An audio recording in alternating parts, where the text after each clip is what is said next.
Hey everyone, Ian Moody here with Zen and the Art of Cannabis, the live edition. I'm coming to you from my Android Ascend smartphone. Um, I just wanted to talk about I3 today and my experience with I3 just in general. I personally feel that my efforts as far as I3 is concerned were a success just on the level of, what kind of person I am. Um, I'm just kind of your average Joe, your boy next door who decided to step up and take some initiative locally. And I tried to propose a solution that I thought was unique to Spokane and was unique to this situation in Spokane. Unfortunately, there were a lot of people in Spokane and involved in Spokane that weren't necessarily in Spokane that did not want a solution in Spokane. They wanted to use Spokane as a platform for national attention, and too many people in Spokane that don't have loyalties to Spokane that see Spokane as a stepping stone to bigger and better things somewhere else. And so, I'm just your hometown boy that made an effort to propose a solution here in Spokane that I thought everybody could be happy with, that I thought made sense, you know. Um, But for whatever reason, there were a lot of people who were opposed to what I was doing. They were opposed to my leadership. There were people on the internet that were just, you know, cyber bullies. And like I said, I was here on the ground putting efforts, all kinds of efforts into things, and I got bullied on the internet. So I responded accordingly. I feel. So I feel like I3 was a success for me because I took on a challenge. I took on the responsibility. I drafted the ordinance myself based on all kinds of research that I'd done on ordinances that had been passed in other communities and that were successful. Um, I drafted an ordinance that I felt was unique to our situation in the sense that we needed some regulation. Everybody knows it needs to be regulated. Um, So I could have used some mentors, I could have used some handlers, and there wasn't anybody in town that was available on that level that reached out to me on that level. Not anybody that I could respect anyways.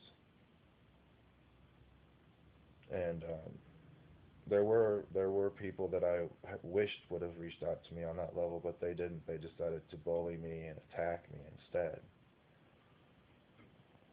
So I was left here alone to try and work on a solution by myself, but I think the reality is there's people that don't want solutions, and the only way they want solutions is if it comes from their organization.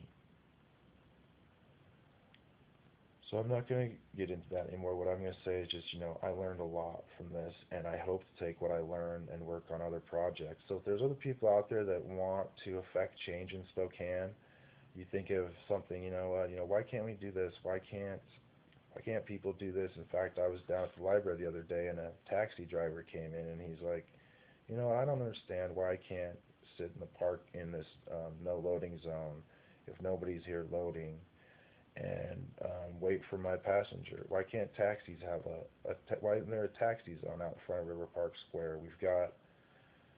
We've got plenty of taxis in town, and more people are using taxis these days. We should have a place for taxis to park. And I was like, you know what, let's write an ordinance for that. So he's doing some research on that right now. So anybody out there that wants to affect change in Spokane, I know the Spokane I&R process like the back of my hand. And like I said, I made all kinds of mistakes here working in the cannabis community, but I mean, it's dirty business trying to legalize marijuana. Come on.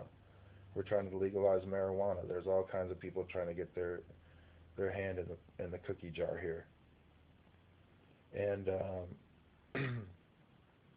And so, but at least it's not as dangerous as the end of alcohol prohibition was, right? Things might be contentious, but at least people aren't getting killed, right? So, At least I stepped it up. Nobody else in my generation took the initiative on that level. Nobody else in town was taking the initiative on that level. The thing is, there's a lot of greed and ego in Spokane, and people are too focused on their organizations and their agendas to work on anything that could actually be a solution in Spokane. So if it's a matter of leadership, I hope somebody else, another organization, will come up with an ordinance or an initiative that could be successful in Spokane. But as for me, I'm beat with as far as marijuana politics is concerned. But I am excited to take what I learned and apply it in other areas.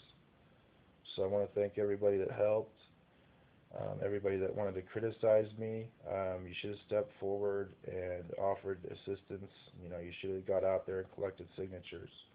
I consider what I did a success. It was a wonderful learning experience. I look forward to finding ways to affect change here in Spokane, because I'm a Spokane boy, and this is where I plan to spend the rest of my life. So this is Ian, MOODY, because I like to. Zen in the Art of Cannabis. Peace.